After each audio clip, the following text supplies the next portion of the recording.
Alright, hey guys, today we're going to be taking a look at the Amazon Fire Stick. I was looking at be able to pre-order this day one, so mine actually came in today. It was like about half a month after the actual release date. So I'm going to be taking a look at this, and in a later video I'll be comparing it to the Chromecast and some other similar streaming sticks. Let's just go ahead and take a look inside. This is the unboxing portion. And I'll do a quick setup too, just to give you a general idea of what it looks like when you set it up. So again, Amazon has these nice boxes. Kind of reminds me of the same style as some smartphone boxes, or not exactly the same as the Chromecast one. Let's see if I don't think I have the Chromecast box up here. No, I think I recently cleaned my room. So as you can see, they have their nice glossy thing. This kind of reminds me of the Kindle, the way they do that. Open it up in a nice orange and black design. As you can see, the remote's quite a bit bigger than the actual streaming stick itself, which is nice because it's a nice and comfortable size. So definitely no batteries in here. I can feel it. Yeah, if you've probably seen the advertisement for this thing, it's supposed to be like better than the Chromecast, even though it costs only about $5 more. It's like the Chromecast, but it has like a few Android games or Android style games made for it. And it actually supports Amazon Instant Video streaming. So that's one pretty big advantage right there, because many of you may have Amazon Prime and can't watch the videos on Chromecast without some trickery. So, or not really trickery, just using the cast your entire screen thing when running the Android Instant Video or Hulu apps or whatever. There'll be a way around it. You got your little extremely detailed instructions manual. Actually, it's simplistic. I was being sarcastic. But it looks like it'll give you enough information. Normally these come pre-wrapped. It's nice to see them unwrapped so I can actually like take them out easily. So let's go ahead and take a look at this. Close up. This is the streaming stick itself.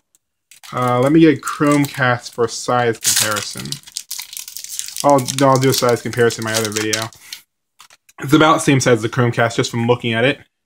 Yeah, it's still a little, I don't know if that's really embossed or engraved. I think it's slightly engraved. It feels pretty much the same texture. It's a little bit grippy on a logo, but it's definitely glossy logo. And then you got a bunch of numbers on the back. Like that's the whatchamacallit thing. The certification. FCC ID, so that's not my serial number. This side's completely plain. The back side's completely plain. You got one little port here for power. And that's about it. You got your full-size HDMI. Let's put this here. And here is our power cable. And we also have an HDMI extension cable / flexi cable. So if you want, as you can see right here, my monitor doesn't have much space behind it, so this will be helpful to me. So I'm going to go ahead and plug it in, and I'll give you a quick overview of what happens during the setup. And from there, we'll move on to the review.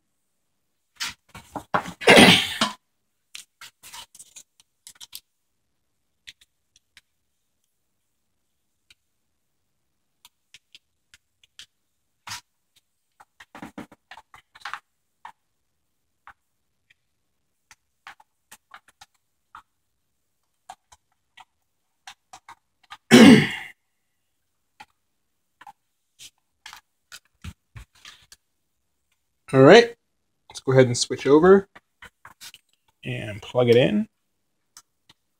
I don't actually have my speakers plugged in, I just remembered. So there'll be no sound in this part, but don't worry. I'll get them plugged in. Now one thing I'm slightly concerned about is trying to type in my Wi-Fi information using this little remote thing. That may prove to be a bit difficult because I actually have a pretty long Wi-Fi password with symbols and stuff to make it slightly more secure. Now, as this starts up, I'm noticing this thing is not very easily open, so you don't have to really worry about your batteries flying out. Unless, of course, you drop them like I just did. Searching for your remote. Let's try to open this. This might actually not be infrared. Yeah, it looks like this must use like radio frequency or something. As you can see, there's no infrared transmitter at the end. That's pretty cool. That definitely will come in handy. See if I can actually get this thing open. See, did the instructions say anything about that?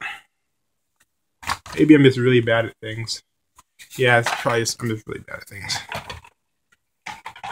Don't let this deter you from getting the product, but it may be a little bit difficult to open. Use a knife. Oops. There we go. I guess it would just take a little bit more friction, but I'm a wimpy man, so I had to use a knife. All right.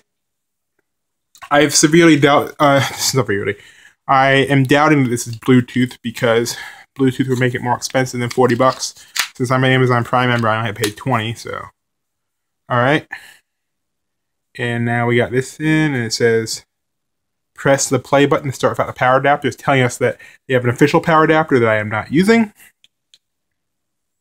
All right, scanning for networks. My network is actually hidden. Okay. So as you can see, you'd use this to scroll, and I'm guessing you'd also have to use this to. It's like not quite like the spin wheel that you had on those old iPods. You actually just manually press the direction you want to go. I want to do join other networks, and as you can see, navigation, 4-way D-pad. There's no in-between press. If you push in-between, it just pushes whatever's closest to it. So this is probably going to take a while to enter in all your information. But once I have it all entered, I'll show you in the very next part.